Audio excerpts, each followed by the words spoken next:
Welcome to T SAT. This is Eshwar Kumar.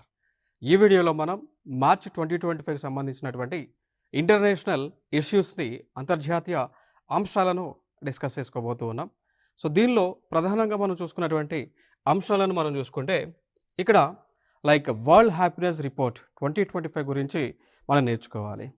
అయితే report అనేటువంటిది మనం చూసుకుంటే అంటే కాంపిటేటివ్ ఎగ్జామ్స్లో ఎటువంటి క్వశ్చన్స్ వస్తూ ఉన్నాయంటే వరల్డ్ హ్యాపీనెస్ రిపోర్ట్ 2025కి సంబంధించి భారతదేశం యొక్క ర్యాంక్ ఎంత అనేటువంటి అంశాన్ని అడుగుతూ ఉన్నారు కొన్ని సందర్భాలలో వరల్డ్ హ్యాపీనెస్ రిపోర్ట్ ప్రకారము ఏ దేశము మొట్టమొదటి స్థానంలో ఉంది లేదా సెకండ్ ప్లేస్లో ఉంది అనేటువంటి అంశాలను అయితే అడుగుతూ ఉన్నారు. కాబట్టి సో ఆ విధంగా ఆ అంశాలను కవర్ చేస్తూ మనం ఇక్కడ డిస్కస్ చేద్దాం కంటెంట్ని.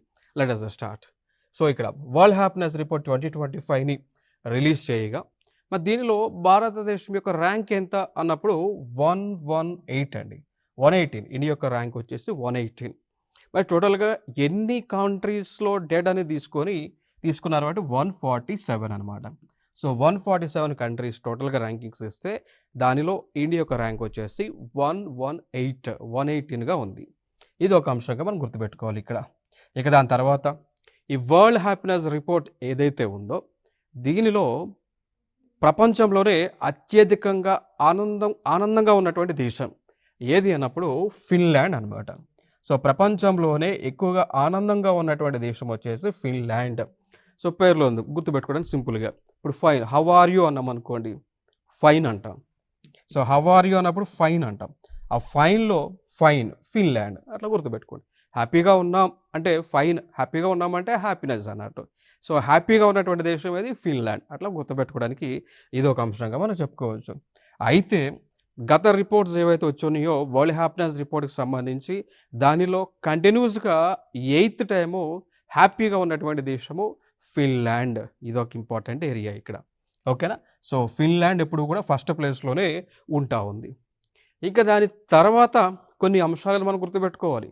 ఫిన్లాండ్ తర్వాత వరుస క్రమంలో ఉన్నటువంటి దేశాలను మనం చూసుకుంటే 1 Finland, 2 Denmark, 3 Iceland, 4 Sweden, 5 Netherlands. ఇక దాని తర్వాత 6 మనం చూసుకుంటే కోస్టారికా అని, నార్వే అని, ఇజ్రాయెల్ అని, లగ్జంబర్గ్ అని, మెక్సికో అని, ఇట్లా ఈ దేశాలు ఉన్నాయి. మీరు కొంచెం అబ్జర్వ్ చేయండి. టాప్ 5 కంట్రీస్ ఏవైతే ఉన్నాయో ఇవన్నీ కూడా స్కాండినేవియన్ కంట్రీస్ అనమాట, ఓకేనా. సో నార్త్ పోల్కి దగ్గరగా ఉన్నటువంటి దేశాలు ఇవన్నీ కూడా. సో ఇంకొక అంశం మీరు ఇక్కడ అర్థం చేసుకోవాల్సిన అంశం ఏంటి, వీటిలో జనాభా అనేటువంటిది అతి తక్కువగా ఉన్నటువంటి దేశాలు. ఫర్ ఎగ్జాంపుల్ ఇండియా యొక్క పాపులేషన్ మనం తీసుకున్నాం అనుకోండి, ఇండియా యొక్క జనాభా ఇప్పుడు ఆల్మోస్ట్గా చూసుకుంటే 142 crores ఉంది ఇండియా యొక్క పాపులేషన్. సో అందుకు మనం దీంట్లో ఇంత పాపులేషన్ ఉంది, సో అందుకు 118 ర్యాంక్లో ఉన్నాం. మరి ఈ ఫిన్లాండ్, డెన్మార్క్ దేశాలు పాపులేషన్ ఆ దేశం మొత్తం కలిపిన 1 lakh, 2 lakhs, 3 lakhs, 5 lakhs, 10 lakhs అందుకంటే ఎక్కువ పాపులేషన్ ఉండవు అనమాట. సో అక్కడ ఉన్నటువంటి ఫెసిలిటీస్ తక్కువ ఫెసిలిటీస్ ఉన్నప్పటికీ కూడా పాపులేషన్ కూడా తక్కువ ఉంది కాబట్టి everyone is having happy life అనమాట. క్లియర్ కదా, ఇది ఒక ఇంపార్టెంట్ అంశం. మన దగ్గర ఏంటి, ఇంత పాపులేషన్ ఉంది కాబట్టి ఖచ్చితంగా భారతదేశంలో ఇంత పాపులేషన్ ఉంది కాబట్టి ఖచ్చితంగా ప్రతి ఒక్కరు కూడా ఏదో ఒక సమస్య ఉంటుంది. సమస్యలు మనం చూసుకుంటే హంగర్కి సంబంధించినటువంటి ప్రాబ్లం కావచ్చు, పేదరికం పావర్టీకి సంబంధించినటువంటి ఇబ్బందులు కావచ్చు, ఫినాన్షియల్ ఆర్థికపరమైనటువంటి అంశాలకు సంబంధించి కావచ్చు, ఆరోగ్యానికి సంబంధించిన అంశాలు కావచ్చు, ఏదో ఒక సమస్య అనేటువంటిది ఇంతమంది జనం ఉన్నారు కాబట్టి ఉంటుంది.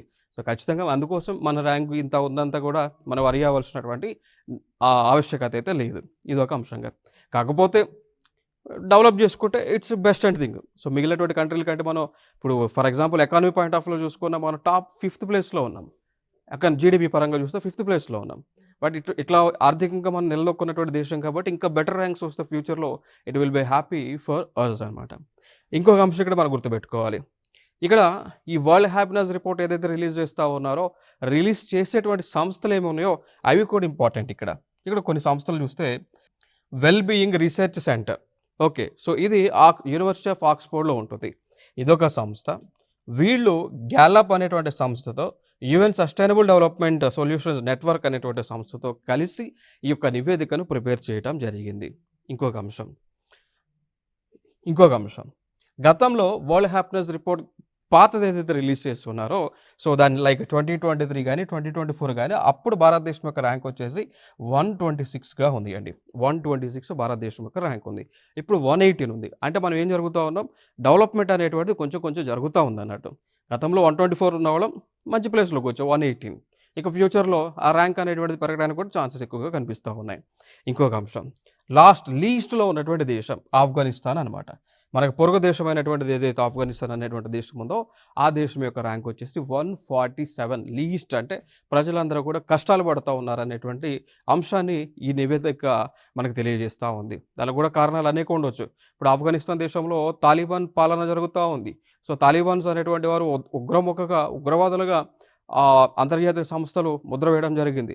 వారి యొక్క పాలనలో ఈ దేశం ఉంది, తాలిబాన్స్ యొక్క పాలనలో ఈ దేశం ఉంది. సో దాన్ని బట్టి చెప్పవచ్చు ప్రజలు హ్యాపీగా ఉన్నారా లేదా అనేటువంటి అంశాన్ని ఈ నివేదిక ద్వారా, ఈ ర్యాంక్ ద్వారా మనం చెప్పవచ్చు. నెక్స్ట్ ఫర్దర్గా ఇంకా కొన్ని అంశాలు మనం డిస్కస్ చేద్దాం. సో అపాయింట్మెంట్స్లో ఇంటర్నేషనల్ పాయింట్ ఆఫ్ వ్యూలోనే అపాయింట్మెంట్స్లో ఒక అంశాన్ని మనం చూస్తే ఇక్కడ like Republic of Trinidad and Tobago అనేటువంటి ఒక దేశం ఉందా? మ్యాప్లో చూడండి, ఇగో ఈ ఉంటుంది మ్యాప్లో.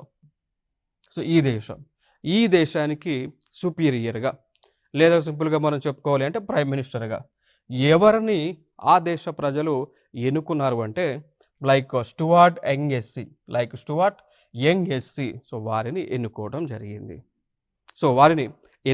జరిగింది. క్లియర్ కదా? ఇదొక అంశం. ఇంకా ఫర్దర్గా ఎట్లాంటి క్వశ్చన్స్ మనం ఎట్లా ఎక్స్పెక్ట్ చేయవచ్చు అంటే ఇటీవల ట్రినాడో అండ్ టొబాగో అనేటువంటి దేశానికి ప్రైమ్ మినిస్టర్గా ఎన్నికైనటువంటి వారు ఎవరు అన్నప్పుడు లైక్ స్టూవర్ట్ యంగ్ ఎస్సీ అనేటువంటి వారు ఎన్నికవడం జరిగింది. ఓకే, సో దాని తర్వాత వీరికంటే ముందుగా ప్రైమ్ మినిస్టర్గా విధులను నిర్వహించినటువంటి వ్యక్తి మనం చూసుకుంటే డాక్టర్ కిత్ రౌలీ. సో మాజీ ప్రధాని అనమాట వీరు. నెక్స్ట్ ఇంకొక అంశాన్ని మనం చూద్దాం. ఇక్కడ మారిషస్ పర్యటనలో ప్రధాని నరేంద్ర మోడీ గారు అనేటువంటి అంశం మనకు కనిపిస్తూ ఉంది. క్లియర్, ఇక్కడ వరకు క్లియర్. అయితే ఎప్పుడు వెళ్ళారు? March 11th and 12th, 12th ఈ 2 రోజులు కూడా వారు అక్కడే ఉన్నారు. దానికి గల కారణం ఏంటి అంటే ఈ మార్చ్ 11th, 12th ఎందుకు ఉన్నారంటే ఈ మారిషస్ యొక్క ప్రధానమంత్రి గారు నరేంద్ర మోడీ గారిని ఆ దేశంలో జరిగేటువంటి నేషనల్ మారిషస్ డే ఏదైతే ఉందో దానికి చీఫ్ గెస్ట్గా పిలవటం జరిగింది. క్లియర్ కదా? సో మారిషస్ జాతీయ దినోత్సవానికి చీఫ్ గెస్ట్గా ఇండియా నుంచి నరేంద్ర మోడీ గారిని ఇన్వైట్ చేసినటువంటి సందర్భాన మార్చ్ 11th, 12th మధ్య నరేంద్ర మోడీ గారు అటెండ్ అయ్యారు. ఓకేనా? సో మార్చి 12th వచ్చేసి మారిషస్కి స్వతంత్రం వచ్చినటువంటి రోజు అనమాట. సో అంతకుముందు ఈ మారిషస్ అనేటువంటి ప్రాంతం బ్రిటిష్ వాళ్ళ పరిపాలనలో ఉండేది. సో బ్రిటిష్ వాళ్ళ పరిపాలన ఉన్నటువంటి ప్రాంతం ఏదైతే ఉందో స్వతంత్రం వచ్చింది మార్చి 12th. సో అందుకోసం నరేంద్ర మోడీ గారిని ఇన్వైట్ చేశారు. ఇంకొక అంశం ఇక్కడ గుర్తుపెట్టుకోవాల్సిన అంశం ఏంటి అంటే ఇక్కడ పిఎం ఎవరు? సో మారిషస్ దేశం యొక్క ప్రధానమంత్రి ఎవరు అన్నప్పుడు నవీన్ చంద్ర రంగూలం అనమాట. సో ఇది ఒక ఇంపార్టెంట్ అంశం. ఇక దాని తర్వాత నరేంద్ర మోడీ గారు మారిషస్ దేశం యొక్క అభివృద్ధి కోసం వారు ఫండ్ని గతంలో కొన్ని డొనేషన్స్ని ఇవ్వడం జరిగింది. దాంతోపాటు కొంత లోన్ కూడా ఇవ్వడం జరిగింది. సో ఇచ్చినటువంటి డొనేషన్స్ కానీ లోన్స్ కానీ వీటిని ఉపయోగించుకొని దాదాపు మారిషస్లో 20 ప్రాజెక్టులను వాళ్ళు కన్స్ట్రక్ట్ చేసుకున్నారు. సో ఆ 20 ప్రాజెక్టులు కూడా మారిషస్లో నరేంద్ర మోడీ గారు ఇనాగ్రేట్ చేయబోతా ఉన్నారు. ఇంకొక అంశం మనం చూద్దాం. ఇక్కడ చైనా ఉత్పత్తులపై యాంటీ డంపింగ్ డ్యూటీ విధించిన భారతదేశం అనమాట. ఇది ఒక అంశం. సో చైనా ప్రొడక్ట్స్ ఏవైతే ఉన్నాయో ఏవైతే భారతదేశంలో దిగుమతి చేసుకుంటా ఉన్నారో ఆ ప్రొడక్ట్ల పైన 5 సంవత్సరాల వరకు యాంటీ డంపింగ్ డ్యూటీని విధించారు అని మనకు న్యూస్లో కనిపిస్తూ ఉంది. ఇక్కడ మనం తెలుసుకోవాల్సినటువంటి అంశాలు కొన్ని ఉన్నాయి. అసలు యాంటీ డంపింగ్ డ్యూటీ అంటే ఏంటి అనేటువంటి అంశాన్ని ఒక్కసారి మనం చూసుకోవాలి. క్లియర్ కదా? యాంటీ డంపింగ్ డ్యూటీ అంటే ఏంటో తెలుసుకోవాలి. సో యాంటీ డంపింగ్ డ్యూటీ అంటే ఏంటి అంటే ఒక దేశం ఉంది అనుకోండి, ఫర్ ఎగ్జాంపుల్ ఇండియా అనేటువంటి ఒక దేశం ఉంది.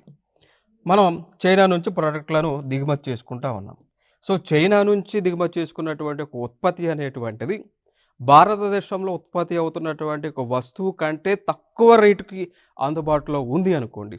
అప్పుడు ఆ ప్రోడక్ట్ పైన, ఆ వస్తువు పైన, ఆ ఉత్పత్తి పైన భారత ప్రభుత్వం విధించేటువంటి ట్యాక్స్‌నే యాంటీ డంపింగ్ ట్యాక్స్ అని చెప్తా ఉంటాం.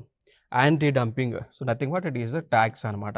ఏదైనా ఒక ఉత్పత్తి ఒక దేశంలోకి దిగుమతి చేస్తున్నప్పుడు దానిపైన విధించేటువంటి అధిక సుంకాలను ఏవైతే ఉన్నాయో, ఆ సుంకాలనే యాంటీ డంపింగ్ డ్యూటీగా, యాంటీ డంపింగ్ ట్యాక్స్‌గా మనం చెప్తా ఉంటాం. క్లియర్. ఇక్కడి వరకు క్లియర్. అయితే ఎందుకు ఇట్లాంటి యాంటీ డంపింగ్ డ్యూటీని చైనా వస్తువులపైన భారత ప్రభుత్వం 5 ఏళ్ల పాటు వేస్తా ఉంది అంటే, ఈ ప్రొడక్ట్స్ ఏవైతే ఉన్నాయో, ఏవైతే మనం చైనా నుంచి దిగుమతి చేసుకుంటా ఉన్నామో, అవి భారతదేశంలో ఉత్పత్తి అవుతున్నటువంటి రేట్ల కంటే తక్కువ ఉన్నాయి కాబట్టి. మరి తక్కువ ఉంటే కలిగేటువంటి నష్టాలేంటి అంటే తక్కువగా దొరుకుతుంది కాబట్టి భారతదేశంలో ప్రజలందరూ కూడా ఆ తక్కువగా దొరికేటువంటి వస్తువులు కొన్నారనుకోండి, చైనా వస్తువులు. అప్పుడేం జరుగుతుంది? స్వదేశంలో ఉన్నటువంటి కంపెనీస్ ఏవైతే ఉన్నాయో, ఇండస్ట్రీస్ ఏవైతే ఉన్నాయో అవి నష్టపోతాయి కదా! సో, అందుకోసమే ఈ యాంటీ డంపింగ్ డ్యూటీ అనేటువంటి దాన్ని స్వదేశంలో ఉన్నటువంటి మ్యానుఫ్యాక్చరింగ్ యూనిట్స్ ఏవైతే ఉన్నాయో వాటిని ప్రొటెక్ట్ చేసేటువంటి ఉద్దేశంతోనే ఈ ట్యాక్స్‌ని వేయటం జరుగుతా ఉంది. ఇదొక ఇంపార్టెంట్ అంశం. మరి ఏ ఏ ప్రొడక్ట్‌ల పైన ఈ యొక్క యాంటీ డంపింగ్ డ్యూటీని ఏస్తా ఉన్నారంటే ఇండియన్ గవర్నమెంట్ 5 ప్రొడక్ట్స్ చూడొచ్చు. సాఫ్ట్ ఫెర్రైట్ కోర్స్ అంటాం. ఓకేనా? సో, ఈ సాఫ్ట్ ఫెర్రైట్ కోర్స్ అనేటువంటివి జనరల్‌గా మనకి ఎలక్ట్రిక్ వెహికల్స్‌లో యూజ్ చేస్తా ఉంటారు.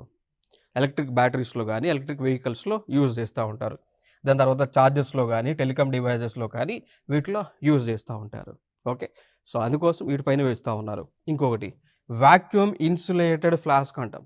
మనకు ఫ్లాస్క్ ఏదైతే ఉందో, టీ ఫ్లాస్క్ ఏవైతే ఉన్నాయో, వాక్యూమ్ ఫ్లాస్క్ ఏవైతే ఉన్నాయో వాటిపైన కూడా యాంటీ డంపింగ్ డ్యూటీని ఇండియన్ గవర్నమెంట్ ఏస్తా ఉంది. ఏవి? చైనా నుంచి దిగుమతి అయ్యేటువంటి వాటిపైన. నెక్స్ట్ ఇంకొక అంశం అల్యూమినియం ఫాయిల్ అని అంటాం. సో, అల్యూమినియం అనేటువంటిది భారతదేశంలోనే పుష్కలంగా దొరుకుతున్నటువంటి ఒక మెటల్, అల్యూమినియం మెటల్ అనేటువంటిది. ఆ మెటల్‌తోనే ఫాయిల్స్ తయారు చేస్తా ఉంటారు. సో, ఆల్రెడీ ఇండియాలో అల్యూమినియం కావాల్సినటువంటి అల్యూమినియం ఉంది కాబట్టి, మనం దిగుమతి చేసుకోవాల్సినటువంటి ఆవశ్యకత భారతదేశానికి లేదు కాబట్టి, ఆ ఉద్దేశంతోనే anti dumping duty aluminium foil పైన కూడా 5 ఇయర్స్ పాటు వేస్తా ఉన్నారు. ఇదొక అంశం. నెక్స్ట్ ట్రైక్లోరో ఐసోసైనూరిక్ యాసిడ్ అంటాం. ఓకే. సో, ఈ యాసిడ్‌ని జనరల్‌గా దేనికోసం యూజ్ చేస్తామంటే వాటర్ ట్రీట్మెంట్ కోసం. సో, మినరల్ వాటర్ ప్లాంట్స్ ఏవైతే ఉన్నాయో ఆ ప్లాంట్స్‌లో వాడేటువంటి కెమికలే అనమాట ఇది. ట్రైక్లోరో ఐసోసైనోక్యూరిక్ అంటాం. సో, దీనిపైన కూడా యాంటీ డంపింగ్ డ్యూటీని వేస్తా ఉన్నాం. నెక్స్ట్ ఇంకొకటి పాలీవినైల్ క్లోరైడ్ అంటాం. Okay. So, PVC paste resin అంటాం. సో, దీనిపైన కూడా యాంటీ డంపింగ్ డ్యూటీని ఏస్తా ఉన్నారు. సో, ఈ పీవీసీ పాలీవినైల్ క్లోరైడ్ అనేటువంటిది ఎందుకు వాడతారంటే ప్లాస్టిక్ పైప్‌లను తయారు చేయడానికి వాడుతా ఉంటారు. ఇప్పుడు ఫర్ ఎగ్జాంపుల్ మన దగ్గర ఉన్నటువంటి నంది పైప్స్ అంటాం. నంది పైప్స్ అని రకరకాల ప్లాస్టిక్ పైప్స్ ఉన్నాయి. Water pipes. అవన్నీ కూడా పీవీసీ పాలీవినైల్ క్లోరైడ్ మెటీరియల్‌తో ఉత్పత్తి అవుతున్నటువంటివి అనమాట. పీవీసీతో ఉత్పత్తి అవుతా ఉన్నాయి. క్లియర్ కదా! సో, అందుకే ఈ 5 ప్రొడక్ట్స్ పైన వేయటం జరిగింది. ఇంకొక అంశం, మరి ఇట్లా ఈ విధంగా యాంటీ డంపింగ్ డ్యూటీని విధించటానికి అథారిటీ ఉన్నటువంటి సంస్థ ఏది అన్నప్పుడు లైక్ వాణిజ్య మంత్రిత్వ శాఖ పరిధిలో ఉన్నటువంటి Directorate General of Trade Remedies. Okay. So, Directorate General of Trade Remedies DGTR అనేటువంటిది ఏదైతే ఉందో, సో, వీరు యాంటీ డంపింగ్ డ్యూటీని విదేశాలకు చెందినటువంటి వస్తువులపైన వేస్తారు. ముఖ్య ఉద్దేశం ఏంటి అంటే స్వదేశంలో ఉన్నటువంటి ఈ మ్యానుఫ్యాక్చరింగ్ ఇండస్ట్రీస్‌ని కాపాడాలనేటువంటి ఉద్దేశం అనమాట. Very important area. నెక్స్ట్ ఇంకొక అంశం మనం చూద్దాం. ఎర్రీ సిల్క్ న్యూస్‌లో ఉంది. సో, ఎర్రీ సిల్క్ అనేటువంటి దానికి ఇక్కడ జర్మనీ అనేటువంటి ఒక దేశము సర్టిఫికేట్ ఇచ్చింది. ఏ సర్టిఫికేట్ ఇచ్చింది? వొకోటెక్స్ సర్టిఫికేట్ అనేటువంటిది ఇవ్వటం జరిగింది. ఓకే. సో, వొకోటెక్స్ సర్టిఫికేట్ అనేటువంటి ఒక సర్టిఫికేట్ జర్మనీ దేశానికి చెందినటువంటి వారు భారతదేశంలో ఉత్పత్తి అవుతున్నటువంటి ఎర్రీ సిల్క్‌కి ఇవ్వటం జరిగింది. ఎర్రీ సిల్క్ అంటే ఇదొక సిల్క్. ఇప్పుడు మనం చూద్దాం పట్టు పరిశ్రమకు సంబంధించి, పట్టు పురుగులకు సంబంధించి ఈ పట్టు పురుగులు అనేటువంటి సిల్క్‌ని ఏదైతే ఒక థ్రెడ్‌ని రిలీజ్ చేస్తూ ఉంటాయో, సో, అవి అనమాట. అట్లా ఎర్రీ సిల్క్ అనేటువంటిది కూడా అదొక టైప్ ఆఫ్ ఇక్కడ మనం చూడొచ్చు పురుగులు. ఈ పురుగులునే పట్టు పురుగులు అంటాం. సో, దీన్ని ఉడకబెట్టి దీని నుంచి నార తీస్తారా? సో, ఆ నార తీసేది ఎర్రీ సిల్క్. సో, జనరల్‌గా ఈ ఎర్రీ సిల్క్ అనేటువంటిది భారతదేశంలో ఏ ప్రాంతంలో అధికంగా ఉత్పత్తి చేస్తూ ఉన్నారు అంటే నార్త్ ఈస్టర్న్ స్టేట్స్‌లో అండి. సో, ఈశాన్య రాష్ట్రాలు ఏవైతే ఉన్నాయో, సో ఈశాన్య రాష్ట్రాలు లైక్ ఇప్పుడు అస్సాం లాంటి రాష్ట్రాలు కానీ, మేఘాలయ కానీ, మిజోరాం కానీ, త్రిపుర కానీ, మణిపూర్ కానీ ఇట్లాంటి రాష్ట్రాలలో ఎక్కువగా ఎర్రీ సిల్క్ అనేటువంటి దాన్ని ప్రొడ్యూస్ చేస్తూ ఉన్నారు. అర్థమైందా? సో దీనికి గ్లోబల్ సర్టిఫికేట్ వచ్చింది. ఇదే ఎర్రీ సిల్క్ని ఇంకొక పేరుతో కూడా మనం పిలుస్తూ ఉంటాం, పీస్ సిల్క్ అంటాం. ఓకే, సో పీస్ సిల్క్ అంటాం. అర్థమైందా? సో ఇది ఒక అంశంగా చెప్పుకోవచ్చు. నెక్స్ట్ ఇంకొక బెనిఫిట్స్, మరి ఓక్ టెక్స్ అనేటువంటి ఒక సర్టిఫికేట్ ఏదైతే ఉందో ఆ సర్టిఫికేట్ రావటం వలన ఈ పరిశ్రమలు అంటే ఈ రాష్ట్రాలకు బెనిఫిట్ ఏంటి అంటే, ఈ సర్టిఫికేట్ రావటం వలన ఎర్రీ సిల్క్ అనేటువంటిది ప్రపంచంలోనే పేరు పొందింది. సో ప్రపంచంలో అన్ని దేశాలకు ఎగుమతి చేసుకోవచ్చు. అంటే సర్టిఫికేట్ పొందింది అంటే ఆ ఎర్రీ సిల్క్ అనేటువంటిది క్వాలిటీ పరంగా ది బెస్ట్, స్టాండర్డ్ పరంగా ది బెస్ట్ అనేటువంటి ఉద్దేశం అనమాట. సో ఫర్దర్గా ట్యాక్స్ ఇది రావడం వల్ల మనకి ఈ ఎర్రీ సిల్క్ని ప్రపంచ దేశాలలో అందరూ కూడా కొనుగోలు చేయడానికి ముందుకు వస్తారు కాబట్టి అప్పుడు ఎక్కువగా ప్రొడక్షన్ లెవెల్స్ అనేటువంటివి పెంచుకోవడానికి భారతదేశంలో వెసులుబాటు ఉంటుంది కాబట్టి, సో ఎప్పుడైతే ప్రొడక్షన్ లెవెల్స్ పెరుగుతున్నాయో ఆటోమేటిక్గా ఎంప్లాయ్మెంట్ అనేటువంటిది పెరుగుతుంది కాబట్టి, ఎప్పుడైతే ఎంప్లాయ్మెంట్ అనేటువంటిది పెరుగుతుందో ఈ పావర్టీ లెవెల్ అనేటువంటిది తగ్గుతుంది కాబట్టి, పబ్లిక్ యొక్క లైఫ్ స్టాండర్డ్స్ అనేటువంటివి పెరుగుతాయి కాబట్టి, ఎవరైతే డబ్బులను ఎక్కువగా సంపాదిస్తారో వారు ఖర్చు పెడతారు కాబట్టి, ఆ ఖర్చు అనేటువంటిది సాధారణంగా మనం చూసుకుంటే ఎడ్యుకేషన్ పరంగా సంబంధించి కానీ హెల్త్ పరంగా ఎక్కువగా ఖర్చు పెడుతున్నారు కాబట్టి ఈ సెక్టార్స్ కూడా సర్వైవ్ అవ్వడానికి చాలా స్కోప్ ఉంటుంది అనమాట. దాంతోపాటు ఎక్కువ డబ్బులు పబ్లిక్ దగ్గర ఉన్నప్పుడు వారి యొక్క కొనుగోలు శక్తి అనేటువంటిది దాన్నే పబ్లిక్ పర్చేస్ ప్యారిటీ అంటాం. కొనుగోలు శక్తి అనేటువంటిది ప్రజలకు దగ్గర పెరుగుతుంది కాబట్టి ఆటోమేటిక్గా ప్రజల నుంచి డిమాండ్ అనేటువంటిది పెరుగుతుంది కాబట్టి అప్పుడు ఇండస్ట్రీస్ అనేటువంటివి సప్లై పెంచేటువంటి కార్యక్రమాన్ని చేస్తూ ఉంటాయి. ఎప్పుడైతే ప్రజల దగ్గర నుంచి డిమాండ్ అనేటువంటిది గణనీయంగా పెరుగుతూ ఉంటుందో అప్పుడు ఇండస్ట్రీస్ అన్ని కూడా సప్లై పెంచేటువంటి కార్యక్రమం చేస్తాయి కాబట్టి ఆటోమేటిక్గా దానిలో భాగంగా ఇండస్ట్రీస్ యొక్క ఎక్స్పాన్షన్ అనేటువంటిది గణనీయంగా పెరుగుతుంది కాబట్టి ఆటోమేటిక్గా దీని వలన మనకి ఏమవుతుంది అంటే ఎకానమీ యొక్క సైజు పెరుగుతుంది. సో ఎకానమీ యొక్క సైజ్ పెరుగుతుంది అంటే నథింగ్ బట్ జీడిపి యొక్క వాల్యూ పెరుగుతూ ఉంది. సో గ్రాస్ డొమెస్టిక్ ప్రొడక్ట్ యొక్క వాల్యూ పెరుగుతూ ఉంది. మనం ఏదైతే ఒక ఎజెండా పెట్టుకున్నాం, భారతదేశం యొక్క జీడిపిని రాబోయేటువంటి 2030 కల్లా అట్లీస్ట్ మనం 3rd ప్లేస్లోకి తీసుకెళ్లాలనేటువంటి ఉద్దేశం ఒక టార్గెట్ని పెట్టుకున్నామో దాన్ని సాధించడానికి పాసిబిలిటీ అనేటువంటిది అవుతుంది అనమాట. సో ఇవన్నీ కూడా ఇంటర్లింక్డ్ కాన్సెప్ట్స్, ఇవన్నీ కూడా ఒకదానికొకటి సంబంధం ఉన్నటువంటి కాన్సెప్ట్స్ ఇవి. నెక్స్ట్ ఇంకొక అంశాన్ని మనం చూద్దాం ఇంకొక అంశం. ఇక్కడ first ever export of anthurium flowers from Mizoram to Singapore, ఇది ఒక న్యూస్లో ఉంది. అర్థమైంది కదా? సో ఫ్లవర్స్ ఉన్నాయి, పువ్వులు ఉన్నాయి, ఒక రకానికి చెందినటువంటి ఒక జాతికి చెందినటువంటి పువ్వులు ఉన్నాయి. అవి ఏవి? యాంథ్రియం అనేటువంటివి. సో యాంథ్రియం అనేటువంటి ఒక ఫ్లవర్స్ ఏవైతే ఉన్నాయో అవి ఎక్స్పోర్ట్ చేస్తూ ఉన్నారు. సో నార్త్ ఈస్టర్న్ స్టేట్స్ నుంచి ఎక్స్పోర్ట్ చేస్తూ ఉన్నారు. మేజర్గా మనం చూసుకుంటే మిజోరం అనేటువంటి ఒక రాష్ట్రం నుంచి ఎగుమతి చేస్తూ ఉన్నారు. ఏ ప్రాంతానికి, ఏ దేశానికి? సింగపూర్ అనేటువంటి ఒక దేశానికి ఎగుమతి చేస్తూ ఉన్నారు. ఇది ఒక అంశంగా మనం గుర్తుపెట్టుకుందాం.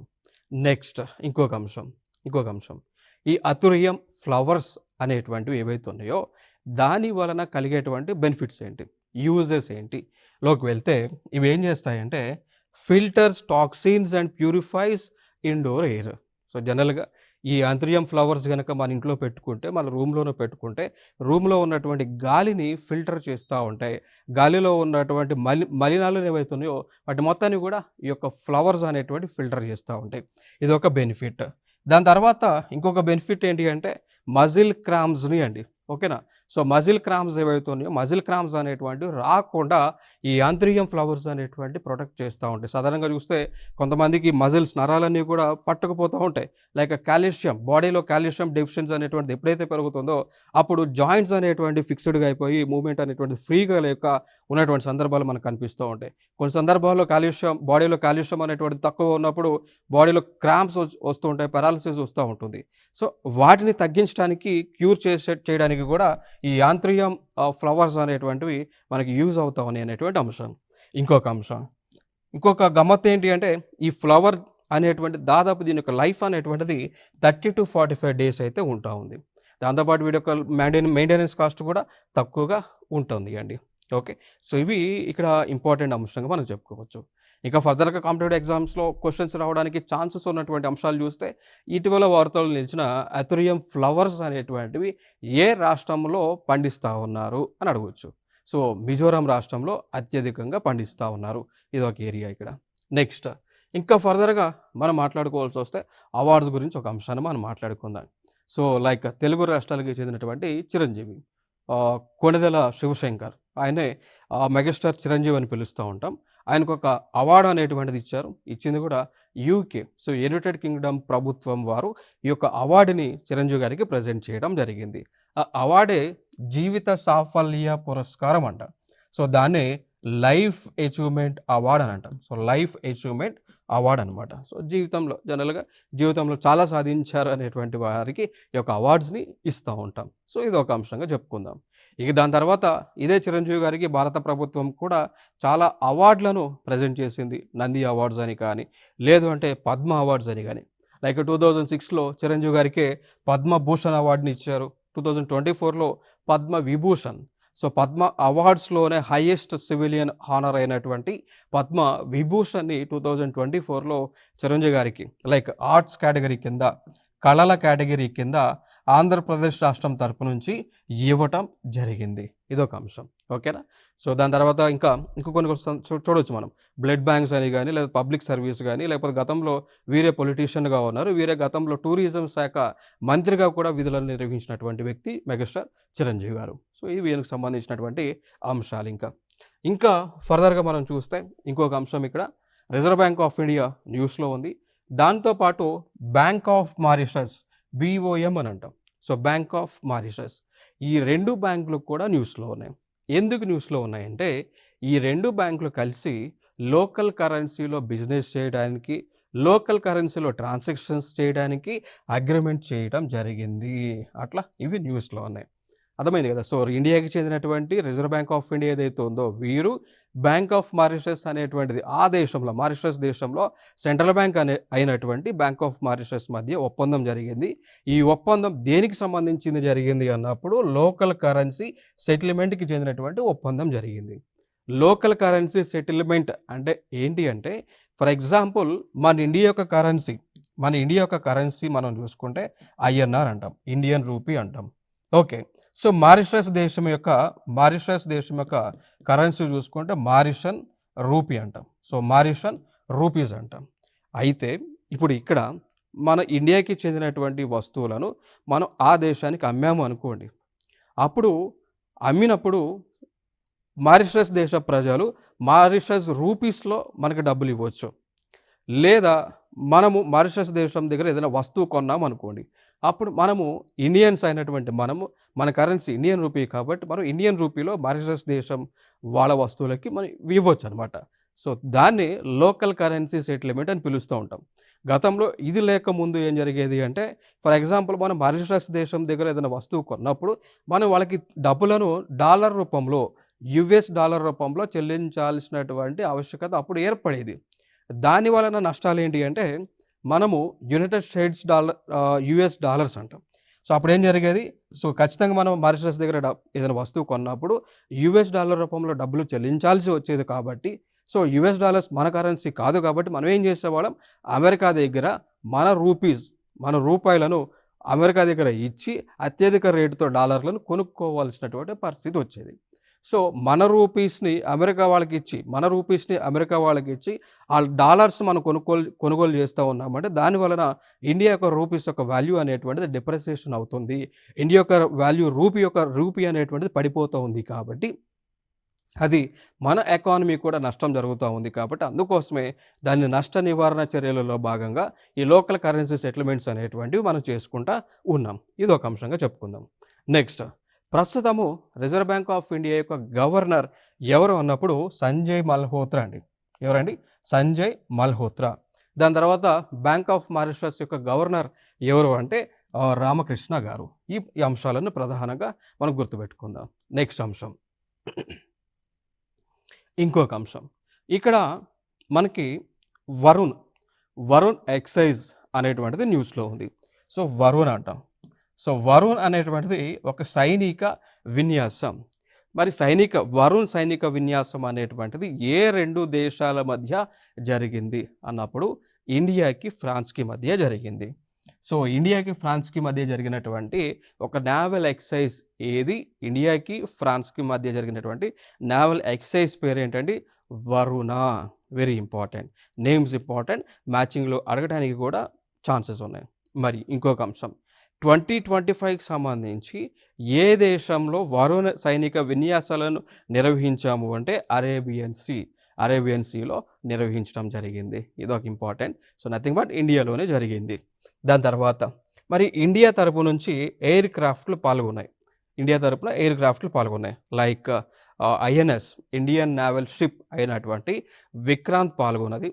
ఫ్రాన్స్ దేశం నుంచి చార్ల్స్ డి గుల్లీ పాల్గొన్నది. దాని తర్వాత ఫైటర్ ఎయిర్ క్రాఫ్ట్స్ అయినటువంటి MiG-29K పాల్గొంది ఇండియా నుంచి. ఫ్రాన్స్ నుంచి రాఫెల్ పాల్గొన్నది. ఇంకా నావల్ అసెట్స్ మనం చూసుకుంటే లైక్ డిస్ట్రాయర్స్ కానీ, ఫ్రిగేట్స్ కానీ, స్కార్పిన్ క్లాస్ సబ్మరైన్స్ అంటాం. సో, స్కార్పిన్ క్లాస్ జలంతర్గాములు కూడా పార్టిసిపేట్ చేయటం జరిగింది. ఇది వరుణ్ ఎక్సర్సైజ్లో జరిగినటువంటి టైం మనం చూస్తే మార్చ్ 19 నుంచి 22 మధ్య జరిగింది. ఇది 23వ ఎడిషన్. ఇంక ఇవి కాక ఫర్దర్గా మనకి కొన్ని ఎక్సర్సైజెస్ ఉండొచ్చు, చాలా ఉన్నాయి. లైక్ ఇంద్ర అని ఇండియాకి, రష్యాకి మధ్య జరుగుతూ ఉన్నాయి. దాని తర్వాత చూసుకుంటే సూర్య కిరణ్ అంటాం. ఇండియాకి నేపాల్కి మధ్య జరుగుతూ ఉంది. ఇక దాని తర్వాత మనం చూసుకుంటే సింబెక్స్ అంటాం. ఇండియా అండ్ సింగపూర్కి మధ్య. సో, ఇండియా అండ్ సింగపూర్కి మధ్య జరుగుతూ ఉంది. దాని తర్వాత స్లినెక్స్ అని పిలుస్తూ ఉంటాం. ఇది ఇండియా అండ్ శ్రీలంకకి మధ్య జరుగుతూ ఉంది. దాని తర్వాత వింబెక్స్ అని పిలుస్తూ ఉంటాం. వింబెక్స్ అంటే ఇండియాకి, వియత్నాంకి మధ్య జరుగుతున్నటువంటి సైనిక విన్యాసాలు. ఇంకా ఫర్దర్గా చాలా ఉన్నాయి. లైక్ ఇంకా మనం చూసుకుంటే మలబార్ అని పిలుస్తూ ఉంటాం. సో, మలబార్ సైనిక విన్యాసం అనేటువంటిది లైక్ ఒక పక్క ఇండియా కావచ్చు, యుఎస్ఏ కావచ్చు, ఆస్ట్రేలియా కావచ్చు, జపాన్ కావచ్చు. సో, ఈ దేశాల మధ్య మలబార్ అనేటువంటి ఒక సైనిక విన్యాసం జరుగుతూ ఉంది. ఇంకా ఫర్దర్గా చాలా ఉన్నాయి. లైక్ యుద్ధాభ్యాస్ అని చెప్పేసి ఇండియాకి, యుఎస్ఏకి మధ్య, ధర్మగార్డియన్ ఇండియాకి, జపాన్కి మధ్య, వీరగార్డియన్ జపాన్కి, ఇండియాకి మధ్య, జిమెక్స్ ఇండియాకి, జపాన్కి మధ్య. ఇవన్నీ కూడా సైనిక విన్యాసాలు జరుగుతూ ఉన్నాయి. ప్రతిదీ కూడా ఇంపార్టెంట్. మ్యాచింగ్లో కూడా అడగడానికి ఛాన్సెస్ ఉన్నటువంటి అంశాలు ఇవి. సో, ఇవి ఇంటర్నేషనల్ ఇష్యూస్. సో, మార్చ్ 2025కి సంబంధించినటువంటి ఇంటర్నేషనల్ ఇష్యూస్. సో, నెక్స్ట్ వీడియోలో సరికొత్త అంశాలతో మీ ముందుకు రావడం జరుగుతుంది. Thank you so much. This is Eshwar.